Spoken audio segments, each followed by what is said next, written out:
بني الإسلام على خمس شهادة أن لا إله إلا الله وأن محمدا عبده ورسوله وإقام الصلاة وإيتاء الزكاة والحج وصوم رمضان আল্লাহর হাবিব সাল্লাল্লাহু আলাইহি ওয়াসাল্লাম বলেন ইসলামের মূল ভিত্তি হলো পাঁচটি জিনিসের উপর। প্রথম নম্বর শাহাদাতে আল্লা ইলাহা ইল্লাল্লাহ ওয়া আন্না মুহাম্মাদান আবদুহু ওয়া রাসূলুহু। এই কথার স্বীকারোক্তি দেওয়া আল্লাহ তাআলা ছাড়া ইবাদতের উপযুক্ত উপাস্য ইলাহ হিসেবে আর কেউ নেই। একমাত্র ইলাহ যিনি তিনি হলেন আল্লাহ রাব্বুল আলামিন। ওয়া আন্না মুহাম্মাদান আবদুহু ওয়া রাসূলুহু, এবং এই কথার বিশ্বাস করা, এই কথার স্বীকারোক্তি দেওয়া মুহাম্মাদুর রাসূলুল্লাহ সাল্লাল্লাহু আলাইহি ওয়াসাল্লাম আল্লাহ তাআলার বান্দা ও রাসূল।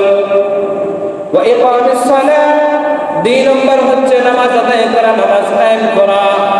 ওয়া ইতাইজ যাকাত, তিন নম্বর হচ্ছে যাকাত আদায় করা। ওয়াল হজ্জ, চার নম্বর হচ্ছে হজ আদায় করা।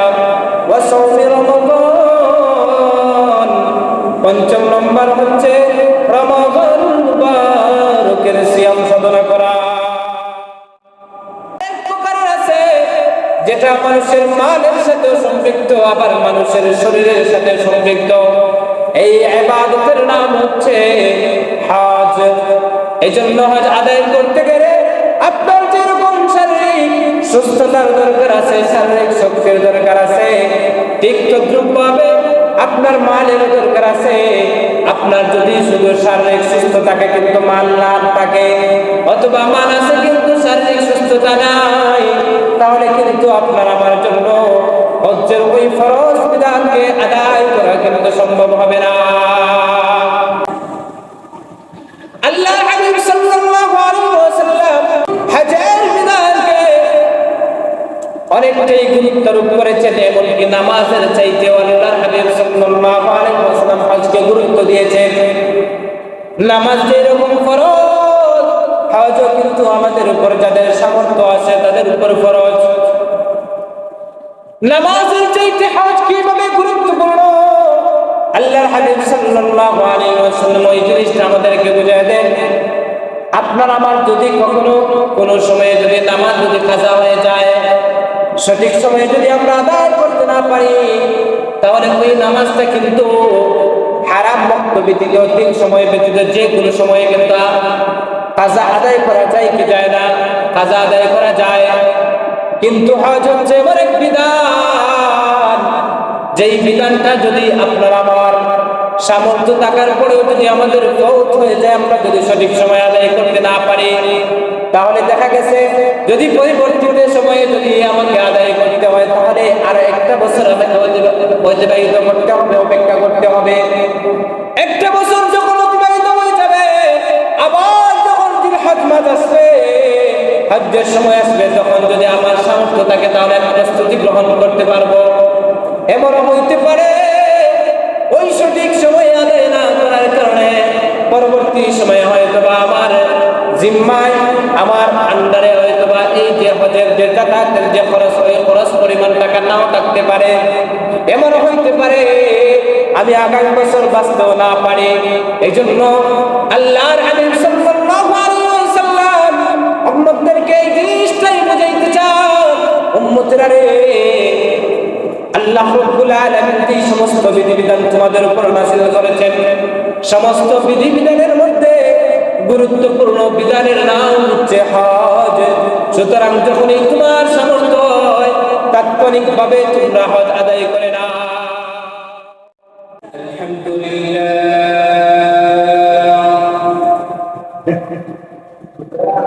আলহামদুলিল্লাহ নাহমাদুহু ওয়া নাস্তাঈনুহু ওয়া নাস্তাগফিরুহু ওয়া নু'মিনু বিহি ওয়া নাতাওয়াক্কালু আলাইহি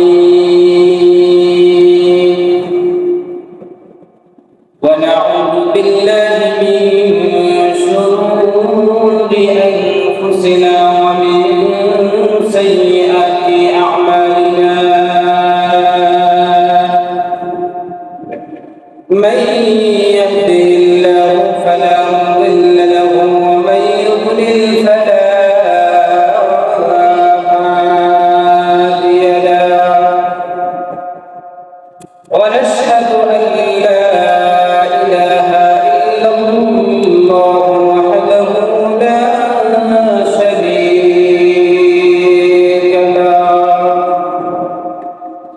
ونشهد أن سيدنا وسندنا وحبيبنا وحبيب ربنا وطبيبنا وطبيب قلوبنا ومولانا محمدا عبده ورسوله الذي أرسله بالحق بشيرا ونذيرا وداعيا إلى الله بإذنه وسراجا منيرا أما بعد فقد قال الله تبارك وتعالى في كلامه المجيد وفي فرقانه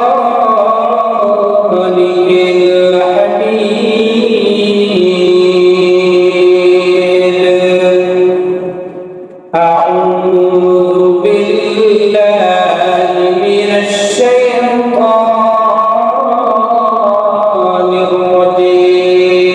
الرجيم بسم الله الرحمن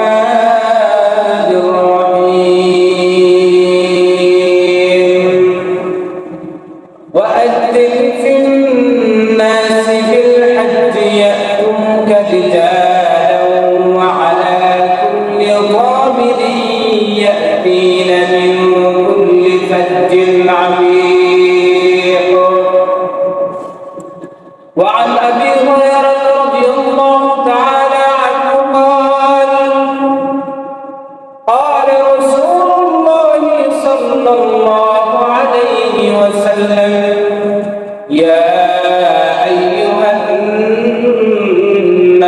الناس قد فرض الله عليكم الحج فحجوا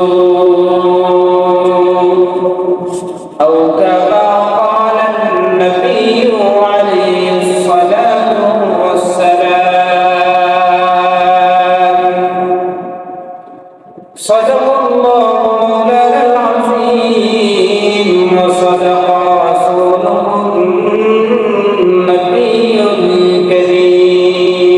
الكريم ونحن على ذلك من الشاهدين والشاكرين والذاكرين والحمد لله رب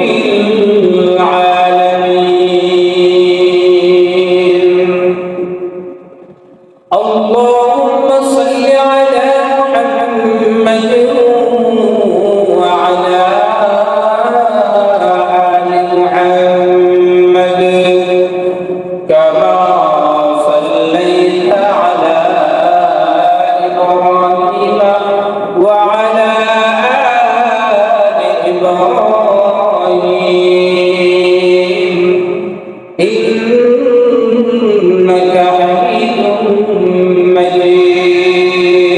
مجيد اللهم بارك على محمد وعلى آل محمد كما باركت على إبراهيم وعلى آل إبراهيم إنك حميد مجيد بلغ العلا بكماله كشف الدجى بجماله حسنت جميع خصاله صلوا عليه وآله بلغ العلا بكماله كشف الدجى بجماله حسنت جميع خصاله صلوا عليه وآله فقير كما الجاه ضعيف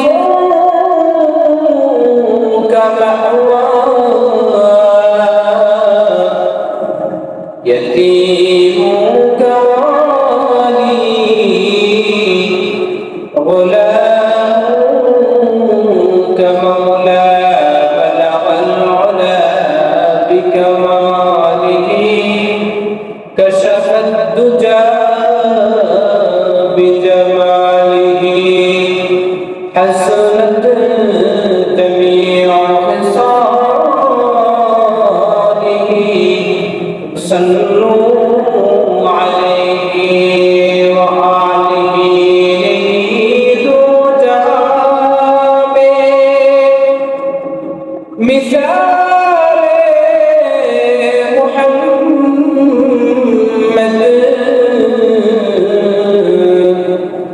جمال خدا کی ہے کمال محمد بلغ العلا بكماله كشف الدجى بجماله حسنت جميع خصاله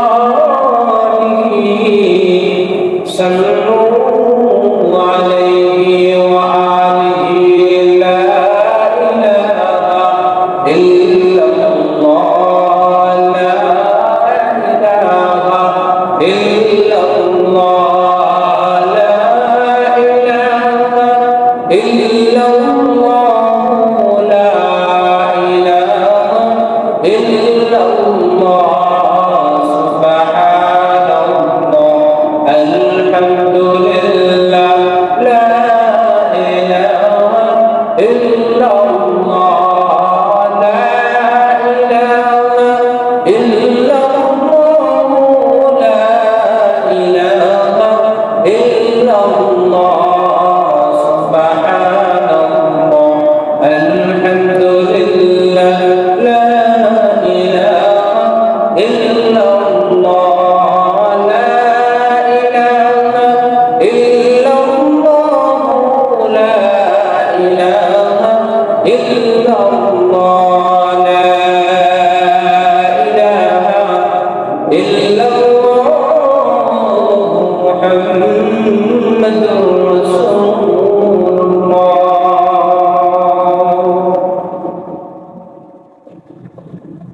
الحمد لله محمد العالمين দরবারে সম্মানিত শুকরিয়া যে রব্বুল আলামিন আপনাকে আমাকে সুস্থ রেখে আল্লাহ রাব্বুল আলামিন দুনিয়ার সমস্ত ঝামেলা থেকে পারি করে মহান রব্বুল আলামিনের মহান জুমআ নামাজ আদায় করার জন্য মসজিদে এসে হাজিরা দেওয়ার তৌফিক দান করেছেন। এজন্য সেই মহান মুনিবের দরবারে দিল থেকে শুকরিয়া জ্ঞাপন করি, সকলে পড়ি আলহামদুলিল্লাহ। সম্মানিত হাজিরিন, আমাদের মধ্য দিয়ে আরবি যে মাসের সূচনা হয়েছে সেই মাসের নাম হচ্ছে যুলকাদা। আল্লাহ রাব্বুল আলামিন কোরআনে কারীমের মধ্যে ইরশাদ করেন, আল হজ্জু আশহুরুম মা'লুমাত, হজের নির্দিষ্ট মাস আছে। এই আয়াতের ব্যাখ্যায় হযরত আব্দুল্লাহ ইবনে ওমর রাদিয়াল্লাহু তাআলা আনহু বলেন যে হজের নির্দিষ্ট মাস আল্লাহ রাব্বুল আলামিন এই আয়াত দ্বারা তিনটা মাসকে উদ্দেশ্য করেছেন: শাওয়াল,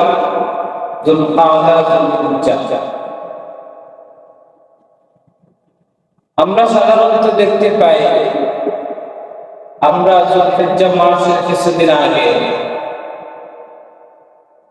আমরা হজের উদ্দেশ্যে বের হই।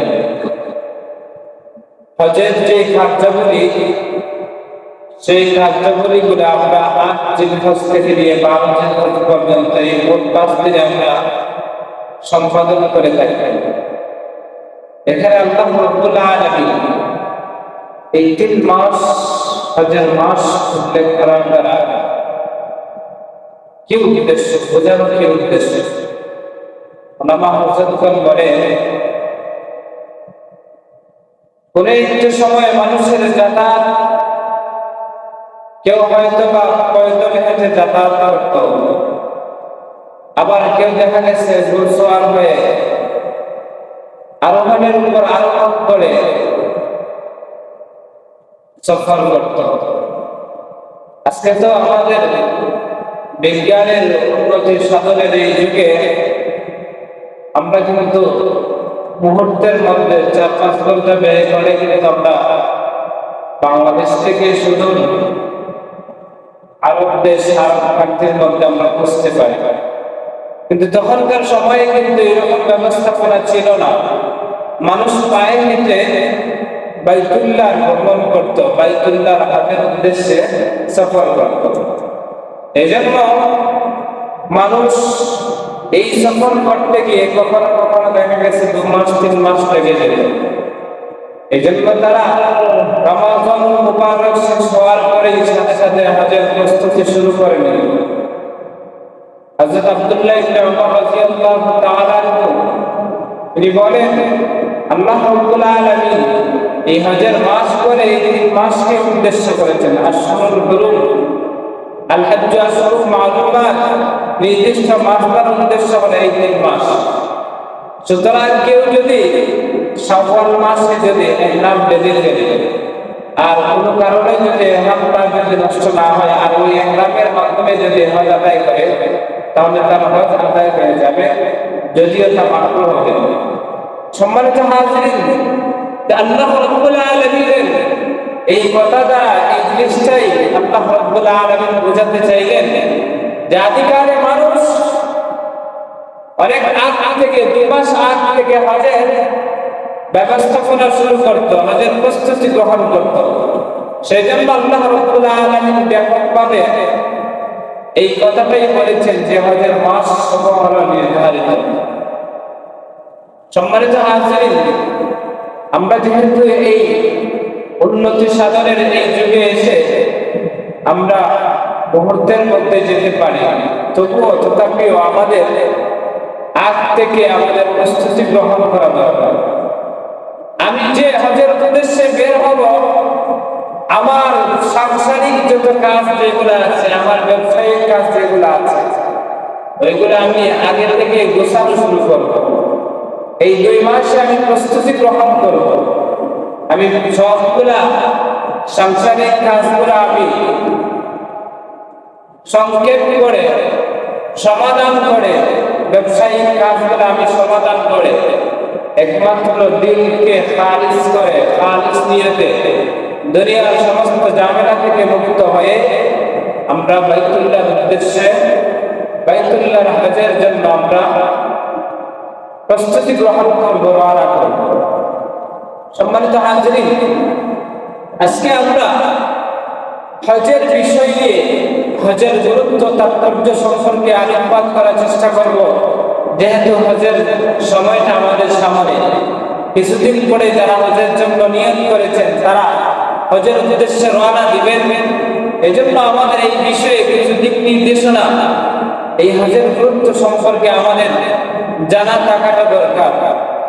সম্মানিত হাজিরিন, আল হজ, হজ শব্দটি হচ্ছে আরবি, যার শাব্দিক অর্থ হচ্ছে সংকল্প করা, ইচ্ছা করা।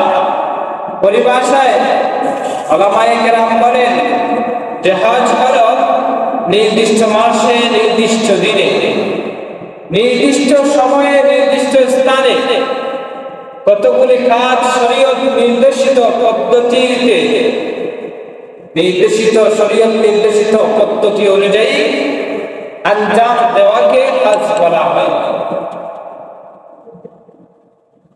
এজন্য উলামায়ে কেরাম বলেন যে হজ যে কোনো মাসে যে কোনো সময় আদায় করলে হবে না, বরং হজ্জের নির্ধারিত সময় আছে, হজ্জের নির্দিষ্ট মাস আছে। আবার হজ যে কোনো জায়গায় গিয়ে করলে আদায় হবে না, হজ্জের নির্ধারিত জায়গা আছে। আর হজের নির্দিষ্ট কিছু আমল আছে, এই আমল ব্যতি রেখে অন্য আমল যদি করা হয় তাহলে হজটা পরিপূর্ণ আদায় হয়। হযরত আব্দুল্লাহ ইবনে ওমর রাদিয়াল্লাহু তাআলা থেকে বর্ণিত এক riwayate আল্লাহর হাবিব সাল্লাল্লাহু আলাইহি ওয়াসাল্লাম বলেন, বুনিয়াল ইসলামু আলা খামসিন শাহাদাতি আল্লা ইলাহা ইল্লাল্লাহ ওয়া আন্না মুহাম্মাদান আবদুহু ওয়া রাসূলুহু ওয়া ইকামিস সালাহ ওয়া ইতাইজ যাকাত ওয়াল হজ্জি ওয়া সাওমি রমাদান। আল্লাহর হাবিব সাল্লাল্লাহু আলাইহি ওয়াসাল্লাম বলেন, ইসলামের মূল ভিত্তি হলো পাঁচটি জিনিসের উপর। প্রথম নম্বর শাহাদাতে আল্লা ইলাহা ইল্লাল্লাহ ওয়া আন্না মুহাম্মাদান আবদুহু ওয়া রাসূলুহু, এই কথার স্বীকারোক্তি দেওয়া আল্লাহ তাআলা ছাড়া ইবাদতের উপযুক্ত উপাস্য ইলাহ হিসেবে আর কেউ নেই। একমাত্র ইলাহ যিনি, তিনি হলেন আল্লাহ রাব্বুল আলামিন। ওয়া আন্না মুহাম্মাদান আবদুহু ওয়া রাসূলুহু, এবং এই কথার বিশ্বাস করা, এই কথার স্বীকারোক্তি দেওয়া মুহাম্মাদুর রাসূলুল্লাহ সাল্লাল্লাহু আলাইহি ওয়াসাল্লাম আল্লাহ তাআলার বান্দা ও রাসূল। ওয়া ইকামিস সালাহ, দুই নম্বর হচ্ছে নামাজ আদায় করা, নামাজ কায়েম করা। ওয়া ইতাইজ যাকাত, তিন নম্বর হচ্ছে যাকাত আদায় করা। ওয়াল হজ্জি, চার নম্বর হচ্ছে হজ আদায় করা। ওয়া সাওমি রমাদান, পঞ্চম নম্বর হচ্ছে রমাদানুল মুবারকের সিয়াম সাধনা করা। আল্লাহ হাবিব সাল্লাল্লাহু আলাইহি ওয়াসাল্লামের হাদিস থেকে ইসলামের যে পাঁচটি স্তম্ভ আছে এগুলা দুই ভাবে বিভক্ত দেখা যায়। এক প্রকারের আছে, কিছু আছে যেগুলা হচ্ছে ইতিকাদি, মানুষের অন্তরের সাথে সম্পৃক্ত, মানুষের বিশ্বাসের সাথে ইতিকাদের সাথে সম্পৃক্ত। আবার কিছু আছে ইবাদতের সাথে সম্পৃক্ত, ইতিকাদের সাথে সম্পৃক্ত। এটা হচ্ছে কালিমায়ে তাইয়্যিবার স্বীকারোক্তি দেওয়া, আল্লাহ রাসূলের রাসূল হওয়ার স্বীকারোক্তি দেওয়া। এই স্তম্ভটা হচ্ছে মানুষের ইতিকাদের সাথে সম্পৃক্ত। আর বাকি যে চারটা গুণ আছে, এই চারটা স্তম্ভ মানুষের ইবাদতের সাথে সম্পৃক্ত। এই ইবাদতের সাথে সম্পৃক্ত যে স্তম্ভগুলো, এগুলো আবার তিন প্রকারের। এক প্রকারের আছে যেগুলো মানুষের শরীরের সাথে সম্পৃক্ত, যেগুলাকে বলা হয় জিসমানি ইবাদতে জিসমানি, যেমন নামাজ। নামাজ আদায় করতে হয় মানুষের শরীর দ্বারা, রোজা আদায় করতে হয় মানুষের শরীর দ্বারা। এই দুই প্রকারের যেগুলা, এগুলা হচ্ছে ইবাদতে জিসমানি, মানুষের শরীরের সাথে সম্পৃক্ত। আরেক প্রকারের আছে যেটা হচ্ছে শুধুমাত্র মানুষের মালের সাথে সম্পৃক্ত, যেমন যাকাত।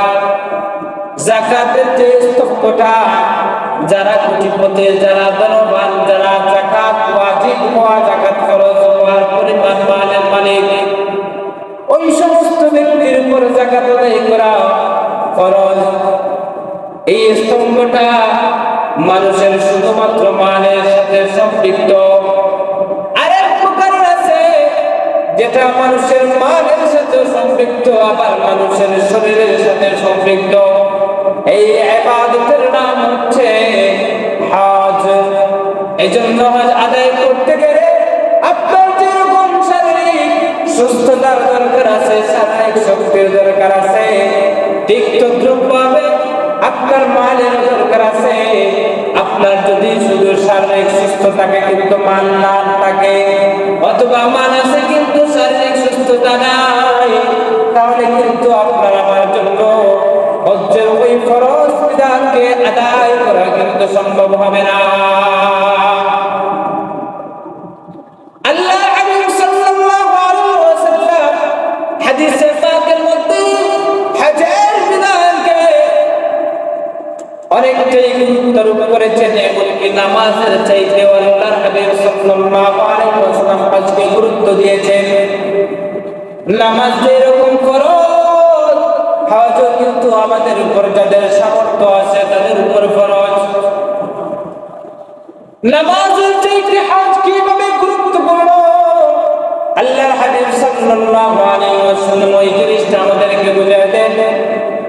আপনার আমার যদি কখনো কোনো সময়ে যদি নামাজ যদি কাজা হয়ে যায়, সঠিক সময়ে যদি আমরা আদায় করতে না পারি, তাহলে ওই নামাজটা কিন্তু হারাম ওয়াক্ত ব্যতীত, 3 সময় ব্যতীত যে কোনো সময়ে কিন্তু কাজা আদায় করা যায় কি যায় না? কাজা আদায় করা যায়।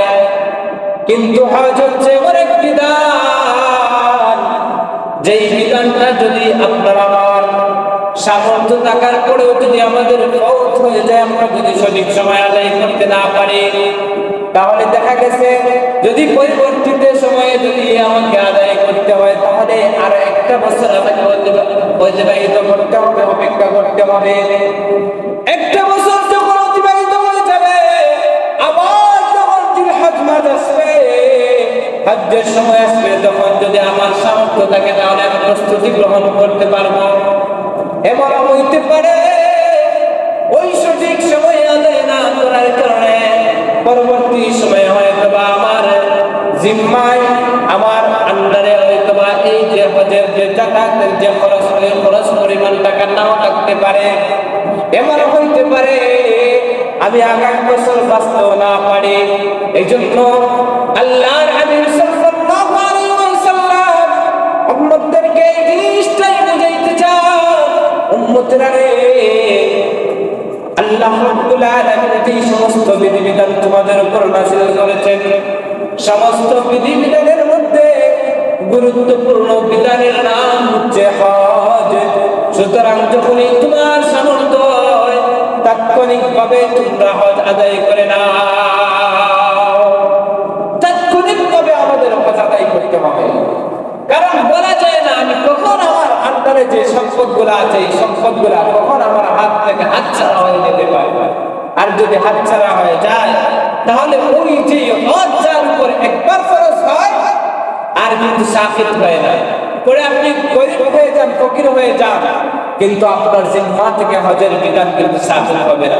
কারণ একবার কিন্তু আপনার সামর্থ্য ছিল, কিন্তু সামর্থ্য হওয়ার পরেও আপনি হজের উদ্দেশ্যে আপনি রওনা দেন নাই, হজ আদায় করেন নাই, আপনার জিম্মায় থেকে যাবে। এই জন্য যে ব্যক্তির জিম্মার মধ্যে হজ ফরজ হয়েছে, তার জন্য উচিত হলো সে যদি বছর হজ আদায় না করতে পারে, তার জন্য করণীয় হলো 3টা। 1 নাম্বার করণীয়, যদি তাৎক্ষণিকভাবে যদি সুযোগ হয় তাহলে হজ্জের উদ্দেশ্যে বের হওয়া। আর যদি সুযোগ না হয় তাহলে মনে মনে দৃঢ় সংকল্প করা, আমি যদি আগামী বছর হায়াতে পাই তাহলে আগামী বছর আমি আমার জিম্মায় যে হজ ফরজ হয়েছে ওই ফরজ বিধানটা আমি আদায় করে নিব।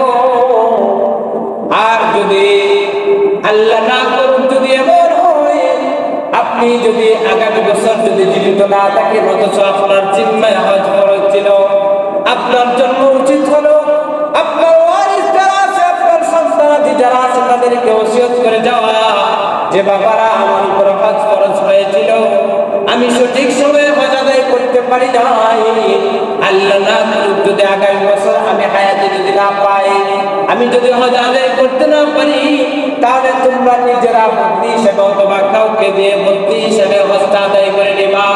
যদি এইরকম করে বান্দা, তাহলে হাদিসে পাকের ভাষ্য অনুযায়ী উলামায়ে কেরাম বলে আশা করা যায় ওই লোকটার জিম্মা থেকে হজের যে বিধানটা, ওই বিধানটা আদায় হয়ে যাবে। আর যদি এগুলোর কোনোটাই যদি আমরা না করি, তাহলে এই হজের বিধান আদায় না করার কারণে কাল কিয়ামতের ময়দানে আল্লাহ রাব্বুল আলামিনের সামনে জবাবদিহিতা করতে হবে। আমাদেরকে এই বিধান পালন না করার কারণে আমাদেরকে জাহান্নামের আগুনে নিক্ষিপ্ত হতে হবে, জাহান্নামের আগুনে আমাদেরকে জ্বলতে হবে। এজন্য দোস্ত, আমাদের যাদের সামর্থ্য আছে, আমরা যারা হেলায় খেলায় সময় আমরা কাটাইতেছি, আমরা তাৎক্ষণিকভাবে চেষ্টা করব আমরা হজ আদায় করে নেওয়া। সম্মানিত হাজিরিন, আজকে আমাদের সমাজের মধ্যে একটা কালচার দেখা যায়, একটা কথা সমাজের মধ্যে ব্যাপকভাবে দেখা যায় যে আমি যখন বুড়ো হয়ে যাব, বুড়ো বয়সে যখন উপনীত হব, তখন দুনিয়ার সমস্ত ঝামেলা এইগুলাকে আমি গুছাইয়া তারপরে আমি হজের উদ্দেশ্যে রওনা দিব। হজ আদায় করার পরে বাড়িতে এসে মসজিদের মধ্যে যাব, বাড়িতে আসবো, মসজিদের মধ্যে গিয়ে তাসবিহটা আনতাম, এইরকম মন মানসিকতা রাখে। আচ্ছা, আপনি যে বুড়ো হবেন এর নিশ্চয়তা কি আপনার আছে? আপনি যে কাল পর্যন্ত হায়াত পাবেন এর নিশ্চয়তা কেউ দিতে পারবে? দিতে পারবে না। কারণ আজকে আছেন, কালকে হয়তো নাও থাকতে পারেন। কারণ আজকে আমরা অ্যাভেলেবেল এই জিনিসগুলো আমরা দেখতে পাই, অনলাইনের সুবাদে আমরা, নিউজের সুবাদে আমরা অনেক সংবাদ আমরা দেখতে পাই যে আমাদের চোখের সামনে পাশে যে বিভিন্ন সময় গাড়ি অ্যাক্সিডেন্ট করে, যে দেখা গেছে যে আগুনে প্রজ্বলিত অবস্থায় পানির মধ্যে নৌকা ডুবে দেখা গেছে যুবকের ইন্তেকাল হয়। এই জন্য যুবক, আপনার সামর্থ্য আছে, হজ্জে যাওয়ার মতো সামর্থ্য আছে, কিন্তু আপনি যদি এই যে বুড়ো বয়সের অপেক্ষা করে যদি বসে থাকেন, তাহলে কিন্তু আপনি ভোরের মধ্যে আছেন। আপনার এই মুহূর্তে হজ ফরজ হয়েছে, আপনি এই মুহূর্তে হজের উদ্দেশ্যে রওনা দিয়ে দেন। কারণ আজকে যে বর্তমান সময়, কোনো একটা সময়ে কিন্তু হজ করতে গেলে তেমন একটা টাকা পয়সার প্রয়োজন ছিল না। আজ থেকে 10 বছর আগে 50,000 টাকা হইলে মানুষ, 60,000 টাকা হইলে মানুষ হজ করতে পারছে কি পারছে না? পারে না, হজ করতে পারছে। কিন্তু আজকে বর্তমান সময়ে এসে হজ করতে গেলে 6-7 লাখ টাকার নিচে কিন্তু 5-6-7 লাখ টাকার নিচে কিন্তু হজ আদায় করা যায়। সম্মানিত হাজির, এই জন্য যত দিন যাবে তত কিন্তু কঠোরতা হবে।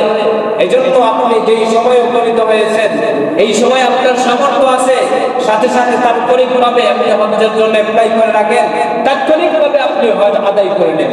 কারণ আপনি আজকে হয়তো হজের জন্য অ্যাপ্লাই করবেন, কিন্তু আপনাকে এবছর ভিসা নাও দিতে পারে।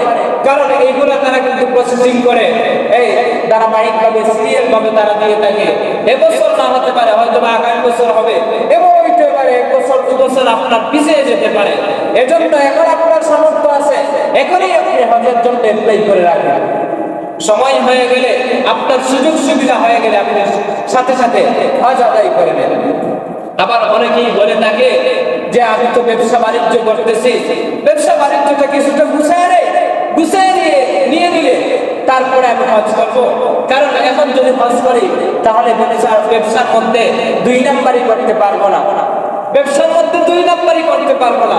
কারণ মানুষ আমাকে হাজি বলে সম্বোধন করবে, আর আমি হজ করার পরে বাড়িতে আসার পরে ব্যবসা বাণিজ্যের মধ্যে কিভাবে মানুষের সাথে দুঃখামি করবো, মানুষকে কিভাবে দুঃখাই দিব, 2 নাম্বারে কিভাবে করবো, এই মন মানসিকতারই অনেকেই হজ করতে চায়। এটা হচ্ছে ভুল ধারণার মধ্যে আছেন। এমনিতেই তো ব্যবসার মধ্যে মানুষকে ঠকা দেওয়া, মানুষকে ধোঁকা দেওয়া, এর জন্য কিন্তু শাস্তি অবধারিত আছে। এর জন্য কিন্তু আপনার আমার আমল মধ্যে কিন্তু গুনাহ হয়। কিন্তু আজকে আমরা এই জিনিসটা বুঝি না। বিশ্বের বিভিন্ন দেশ সমূহের মধ্যে থেকে এই দিক দিয়ে যে ব্যবসার মধ্যে এই ক্রেতাকে ঠকানোর দিক দিয়ে আমাদের বাংলাদেশটা কিন্তু অনেকটাই এগিয়ে। দেখা যায় একটা জিনিস আপনি ক্রয় করলেন, আপনাকে দেখাইতেছে ভালো দিতেছে, আপনি একটু 2টা নিজ হাত দিয়ে দিবেন ভালো, কিন্তু ফাঁকে দিয়ে কিন্তু পয়সাটা কিন্তু সে ঢুকাইয়া দিচ্ছে। এরকম হয় কি হয় না? হয়, এভেলেবেল হয়, সবসময় হয়। শুধু সাধারণ আম পাবলিকের সাথে যে এরকম হয় এমন না, বরং হুজুরদের সাথেও আরো বেশি হয়। অনেক সময় তো দেখা যায় যে আমরা হুজুররা যারা আছে বিশ্বাস করে তাদের উপর, তাদের ইমানের উপর আমরা ছেড়ে দিই। অনেক সময় বলি যে আপনি আপনার নিজ হাতে এগুলা বাছাই করে আপনি দিয়ে দেন। বাড়িতে নিয়ে যাওয়ার পরে দেখা যায় যে অর্ধেক বসা নষ্ট। সম্মানিত হাজিরিন, এই যে আমাদের যে একটা দুঃখা, ব্যবসার মধ্যে দুঃখা, এই দুঃখাটা প্রত্যেক সময় সব সময় কিন্তু আপনার জন্য না জায়েজ।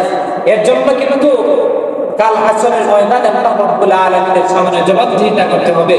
এজন্য দোস্ত, আপনি ব্যবসায়ী, আপনার উপর হজ খরচ হয়েছে, এখন আপনি মনে মনে ভাবলেন যে আমি যদি এই মুহূর্তে হজ করে নেই তাহলে তো আমার জীবনটা অন্যরকম হয়ে যাবে, আমি ব্যবসার মধ্যে বেচাল করতে পারবো না, 2 নম্বরই করতে পারবো না। এই মন মানসিকতা নিয়ে যদি আপনি বিছান, এমনও হইতে পারে যে আপনার সামর্থ্য নাও থাকতে পারে, আপনি হয়তো মারা যেতে পারেন, তখন কিন্তু আপনার জিম্মায় কিন্তু হজের বিধানটা থেকে যাবে। আর এর কারণে কিন্তু কাল কিয়ামতের ময়দানে আপনাকে এই যে ফরজ বিধানটা আদায় না করার কারণে জাহান্নামের আগুনে চলতে হবে। সম্মানিত হাজিরিন, এরকম পাশাপাশি আরো কিছু অজুহাত দেখা যায়। অনেকেই বলে থাকে যে আমি কিভাবে হজ আদায় করবো, আমার ঘরের মধ্যে উপযুক্ত মেয়ে আছে, উপযুক্ত ছেলে আছে, তাদেরকে বিয়ে না দিয়ে কিভাবে হজ আদায় করবো। অথচ হজের বিধান আদায় করার ক্ষেত্রে এমন কোন শর্ত সারাই নাই যে নিজের বিয়ে করা। নিজের বিয়ে যদি যদি বিয়েও না করেন তবুও কিন্তু হজ যদি সামর্থ্য হয় সাথে সাথে আপনার জন্য আদায় করে। নিজের বিয়ের ব্যাপারে কোনো ধরনের কি নাই, এই হজের ব্যাপারে আদায় করার ক্ষেত্রে, বিলম্ব করার ক্ষেত্রে কোনো ধরনের দিক নির্দেশনা নেই। আর আপনি আপনার সন্তানাদের কথা চিন্তা করে আপনার এই যে ফরজ বিধানটাকে আপনি পিছিয়ে দিতেছেন, এটা কিন্তু ঠিক না। এই জন্য বুজুর্গ সবসময় খেয়াল রাখতে হবে যে যেই রকম ভাবে আপনার উপর নামাজ ফরজ, এখন যদি বলেন নামাজের ওয়াক্ত হওয়ার পরে, আযান হওয়ার পরে আপনি যদি বলেন যে আমি কিভাবে নামাজের ফরজ বিধানটা আদায় করব, আমার দায়িত্ব একটু ফরজ একটা বিধান রয়ে গেছে, সেটা হচ্ছে আমার সন্তানাদেরকে বিয়ে দেওয়া, উপযুক্ত মেয়েকে বিয়ে দেওয়া, উপযুক্ত মেয়েকে বিয়ে দেওয়া। এই কথাটা মাথার মধ্যে রেখে কোনো ব্যক্তি যদি ফরজ নামাজ সঠিক সময় আদায় করা থেকে বিলম্ব করে, যদি দীর্ঘায়িত করে, তাহলে ওই লোকটা কি সঠিক করলো নাকি ভুল করলো? ভুল করলো, কারণ নামাজ তাৎক্ষণিকভাবে ফরজ হয়েছে, তারপরে উপযুক্ত মেয়ে থাকুক বা না থাকুক, তার জন্য তাৎক্ষণিকভাবে নামাজ আদায় করা ফরজ।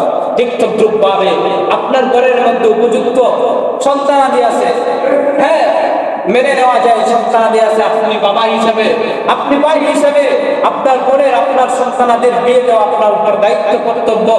কিন্তু তার জন্য আপনি যে আপনার উপর যে ফরজ বিধান এটা পিছিয়ে নিবেন এমন না। আপনি যদি সন্তানের বিয়ে যদি নাও নিতে পারেন, এই অবস্থায় যদি আপনি মারা যান, আল্লাহ আপনাকে জবাবদিহিতা করবে না যে তুমি কেন বিয়ে দিলে না, কেন বিয়ে দিলে না। আপনি চেষ্টা করে যান, আল্লাহর কাছে যান, ব্যবস্থাপনার মালিক তো আল্লাহ রাব্বুল আলামিন। কিন্তু আপনি যদি হজ যদি আদায় না করে, যদি আপনার সামর্থ্য থাকার পরে হজ আদায় না করে যদি এই দুনিয়া থেকে বিদায় নেন, তাহলে কিন্তু আল্লাহ কিন্তু আপনাকে আমাকে ছাড় দিলে দেবেন। এজন্য এই সমস্ত অজুহাতকে সামনে রেখে আমরা কিন্তু এই হজকে পিছায় দিতে পারি না। আবার কেউ দেখে, কেউ বলে থাকে যে আমার মা বাবা বৃদ্ধ বয়সে উপনীত হয়ে গেছে, তারা এখন হজ করতে পারেন নাই, তাদেরকে হজ না করাই আমি কিভাবে হজ করব? এইরকম অজুহাত দেখে অনেকে পিছায়। আরে আপনার মা বাবার উপর হজ ফরজ ছিল না, যার কারণে তারা আদায় করতে পারে নাই। আপনি সামর্থ্যবান, আপনার উপর হজ ফরজ, আপনার উপর এই দায়িত্ব না, আপনার উপর এই ফরজটা আপনার উপর আপনার গাড়ি চাপিয়ে দেওয়া হয় নাই যে আপনার মা বাবাকে আপনি হজ করাইতে হবে। এইরকম কিন্তু বাধ্যবাধকতা ইসলাম কিন্তু আপনার উপর চাপিয়ে দেয় নাই। সম্মানিত হাজিরিন, আপনার যদি সামর্থ্য থাকে তাহলে আপনি আপনার মা বাবাকে হজ করান, সেটা হচ্ছে ভালো কাজ।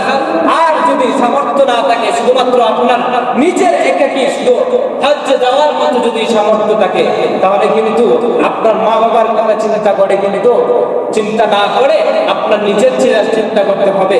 আপনার উপর যে ফরজ বিধানটা, ওই বিধানটা আগে আপনাকে আদায় করতে হবে। এই জন্য দুস্থ বুজুর্গ, এই হজের বিধানটা অত্যন্ত গুরুত্বপূর্ণ।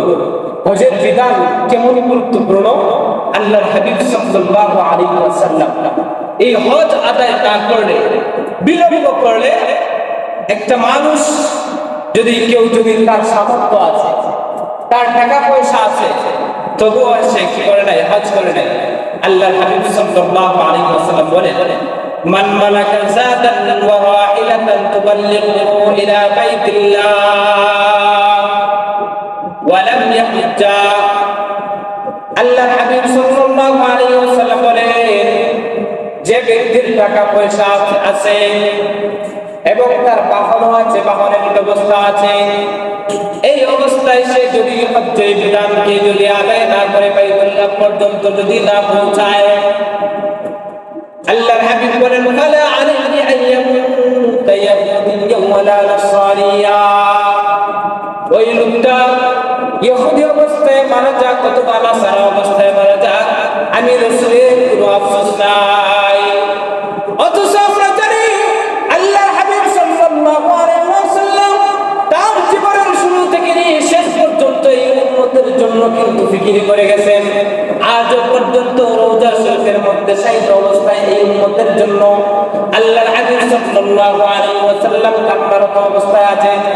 এমনকি আসরের ময়দানেও যখন বিভীষিকাময় মুহূর্তে সমস্ত মানুষ, সমস্ত আম্বিয়া কেরাম ইয়া নাফসি করে নিজের কথাই শুধু মনে করবেন, নিজের কথাই শুধু মনে করবেন, ওই সংকটময় মুহূর্তে, ওই বিভীষিকাময় মুহূর্তে আপনার আমার হাবিব কিন্তু আমাদের কথা বলবেন না। এই উম্মতের চিন্তায় তিনি সিজদায় নত হয়ে আল্লাহুম্মা ইয়া উম্মতি, আল্লাহুম্মা ইয়া উম্মতি, আয় আল্লাহ আমার উম্মতের কি হবে, আমার উম্মতের কি হবে, এই কথাটাই তিনি সিজদার মধ্যে অবনত হয়ে চোখের পানি ছেড়ে দিয়ে আল্লাহ রাব্বুল আলামিনের কাছে কান্না করবেন, যতক্ষণ পর্যন্ত তার একটা উম্মতের মুমিন বান্দা বান্দাদেরকে যতক্ষণ পর্যন্ত জাহান্নাম থেকে নিষ্কৃতি দিয়ে তাকে জান্নাতে না ঢোকানো হবে, ততক্ষণ পর্যন্ত কিন্তু আল্লাহর হাবিব সাল্লাল্লাহু আলাইহি ওয়াসাল্লাম জান্নাতে ঢুকবেন না।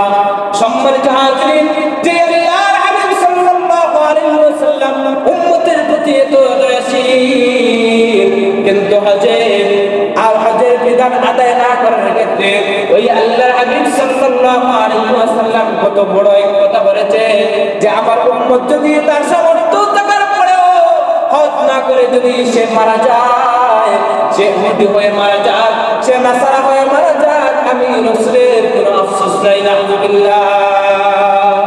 আল্লাহর হাবিব সাল্লাল্লাহু আলাইহি ওয়াসাল্লাম কত বড় ধমকি হাদিসের মধ্যে দিয়েছেন, যে উম্মতের লাগে আল্লাহর হাবিব এতটাই পেরেশানির মধ্যে আছেন, পেরেশানির মধ্যে ছিলেন, পেরেশানি করে গেছে, যে আল্লাহর হাবিব সাল্লাল্লাহু আলাইহি ওয়াসাল্লাম এই উম্মত ইহুদি হয়ে মারা যাক, নাসারা হয়ে মারা যাক, আল্লাহর রাসূল বলেন আমি কোনো তোয়াক্কা করি না, আমার কোনো আফসোস হয় না।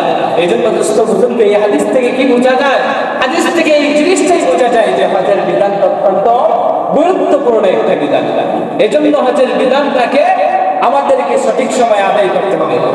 আল্লাহর হাবিব সাল্লাল্লাহু আলাইহি ওয়াসাল্লাম হাদিসে পাকের মধ্যে বলে, ইয়া আইয়ুহান নাস, হে লোকেরা, আদ ফারাদাল্লাহু আলাইকুমুল হজ্জ, আল্লাহ রাব্বুল আলামিন তোমাদের সামর্থ্যবানদের উপর হজের বিধানকে ফরজ করেছেন। ফাহুজ্জু, সুতরাং তোমরা যাদের সামর্থ্য আছে তোমরা সঠিক সময়ে হজটাকে আদায় করে নাও। আজকে তুমি যুবক ভাবতেছো যে তুমি বুড়ো হওয়ার পরে তুমি হজ আদায় করবা, তখন তুমি আল্লাহ আল্লাহ জিকির করবা, একমাত্র আখিরাতমুখী হয়ে যাবা। এখন যুবক বয়সে উপনীত হয়েছো, এখন মাত্র যুবক বয়সে তুমি আছো, এখন সামর্থ্য থাকার পরেও তুমি হজকে পিছাইতেছো। অথচ হজ্জের বিধানটা হচ্ছে এমন একটা বিধান, আল্লাহর হাবিব বলেন আল হাজ্জু আল হাজ্জু, হাদিসের মধ্যে বলেন আল হাজ্জু আল হাজ্জু, হজ হচ্ছে কষ্টকর একটা বিধান, যেই বিধান আদায় করতে গিয়ে মানুষের যেরকম দেহের শক্তির প্রয়োজন আছে, টাকারও কিন্তু প্রয়োজন আছে।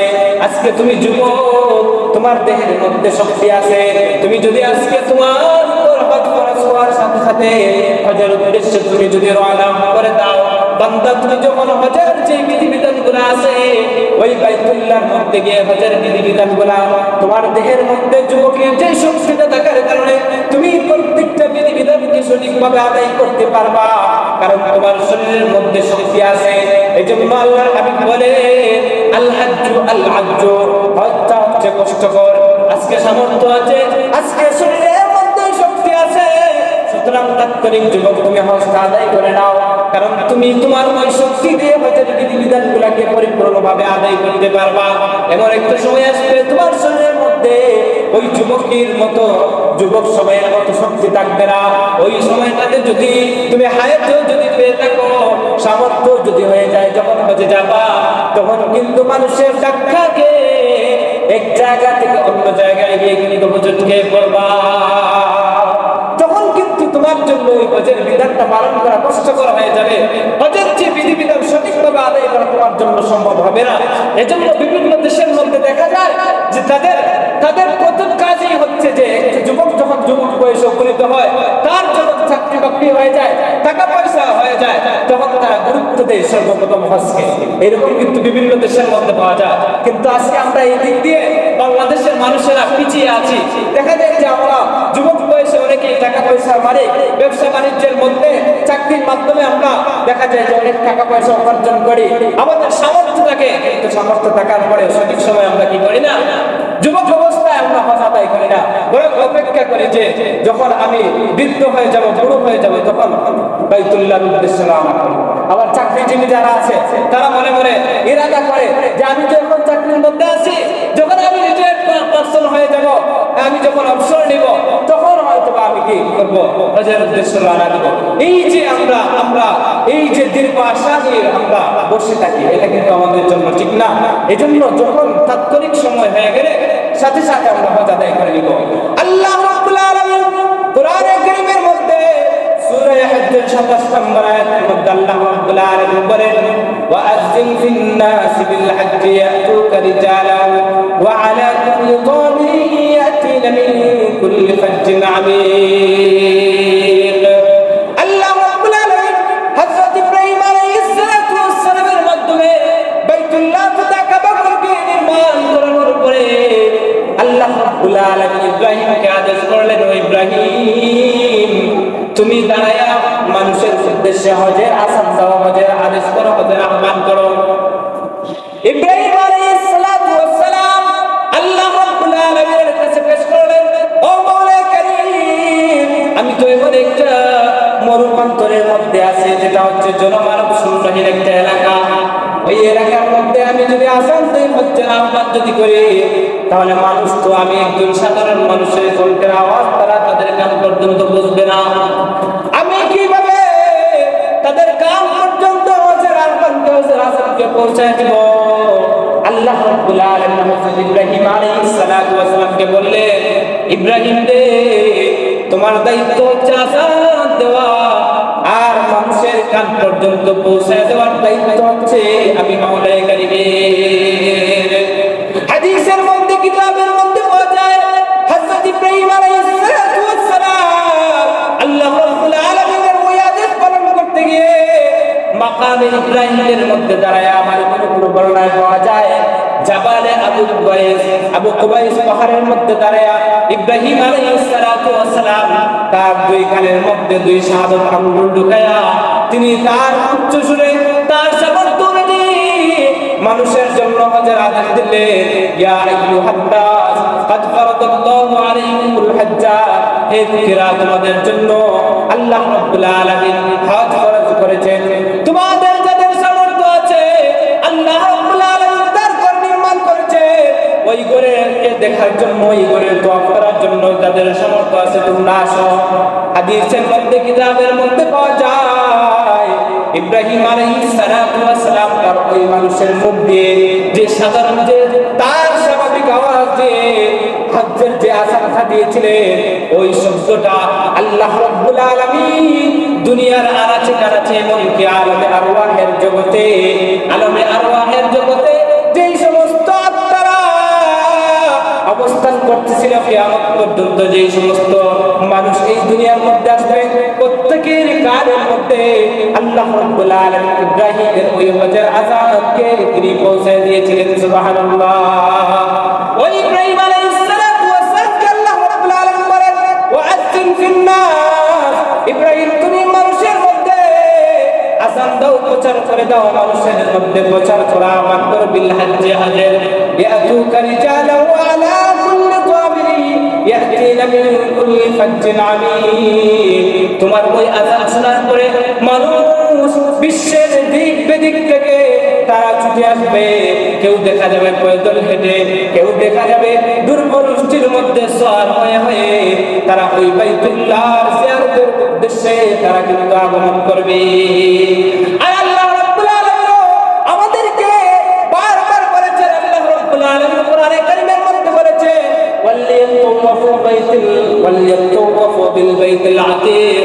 হে আমার বান্দারা রে, আমি আল্লাহ রাব্বুল আলামিন তোমাদের জন্য আমি রবের মাওলার একটা ঘর নির্মাণ করেছি। ওই পুরাতন ঘরটা আমি আল্লাহ রাব্বুল আলামিন নির্মাণ করেছি। সুতরাং তোমরা ওই পুরাতন ঘরটা দেখার জন্য তোমরা একটু বাইতুল্লাহ প্রান্তরে এসে উপস্থিত হও। যেরকম ভাবে আজকে দুনিয়ার মধ্যে দেখবেন একজন বন্ধুকে যখন বলে, বন্ধুরে আমি আমার একটা বাংলা ঘর নির্মাণ করেছি, তোমাকে দাওয়াত দিলাম, তুমি একদিন দেখে যাবা। ওই রকম আল্লাহ রাব্বুল আলামিন আমাদেরকে দাওয়াত দিয়েছেন, ওই আমার বান্দারা রে, আমি আল্লাহ রাব্বুল আলামিন একটা ঘর নির্মাণ করেছি, আসো ওই ঘরটা একটু দেখে যাও। বন্ধু যখন বন্ধুকে দাওয়াত দেয় তখন এই দাওয়াত মিস করতে পারে না। ঠিক তদ্রুপ ভাবে বাংলাদেশের বা যে কোনো দেশের রাষ্ট্রপ্রধান যখন আপনাকে আমাকে যদি দাওয়াত করে যে একটু আসো, তোমার সাথে এক জায়গায় বসবো, আলাপচারিতা করবো, তোমার সাথে একটু খারাপিনা করবো, যারা জ্ঞানবান মানুষ, যারা জ্ঞানী, তারা কখনো ওই প্রধানমন্ত্রী বা রাষ্ট্রপ্রধানের দাওয়াতকে তারা উপেক্ষা করে তারা বসে থাকতে পারে না। বরং রাষ্ট্রপ্রধান যেই মুহূর্তে তাকে দাওয়াত করে সাথে সাথে সে কিন্তু হাজিরা দেয়। যারা জ্ঞানী তারা কিন্তু হাজিরা দেয়। আল্লাহ রাব্বুল আলামিন আপনাকে আমাকে বাইতুল্লাহর হজের জন্য, বাইতুল্লাহর জিয়ারতের জন্য আল্লাহ রাব্বুল আলামিন আপনাকে আমাকে দাওয়াত করেছে। যিনি হচ্ছেন সমস্ত রাষ্ট্রপ্রধানের রাষ্ট্রপ্রধান আল্লাহ রাব্বুল আলামিন। সুতরাং ওই রাষ্ট্রপ্রধান আল্লাহ রাব্বুল আলামিন যদি আমাদেরকে দাওয়াত করেন, তাহলে আমরা মুসলমান হয়ে, আমরা আল্লাহর বান্দা হয়ে ওই রব্বুল আলামিনের দাওয়াতকে মিস করলে হবে আমাদের জন্য বোকামি। এই জন্য দোস্ত, আমাদের যাদের সামর্থ্য আছে আমরা তাৎক্ষণিকভাবে ইনশাআল্লাহ নিয়ত করব যে এই বছর যদি আমার সুযোগ হয় তাহলে আমি এই বছর এই হজটা আদায় করে নিব। আর যদি আমাদের সুযোগ না হয় তাহলে আমি পাক্কা নিয়ত করব যে আগামী বছর যদি আমি হায়াতে পাই তাহলে আগামী বছর আমার জিম্মায় যে হজটা ফরজ আছে ওই হজটা কি করে নিব, আদায় করে নিব। আল্লাহ রাব্বুল আলামিন আমাদের সবাইকে যেন এই যে হজ্জের গুরুত্ব সবার দিলের ভিতরে রেখে যথা সময়ে যাদের উপর হজ ফরজ হয়েছে যথা সময়ে হজের বিধানটা পালন করার তৌফিক দান করেন। ওয়া মা আলাইনা ইল্লাল বালাগ ওয়া আখিরু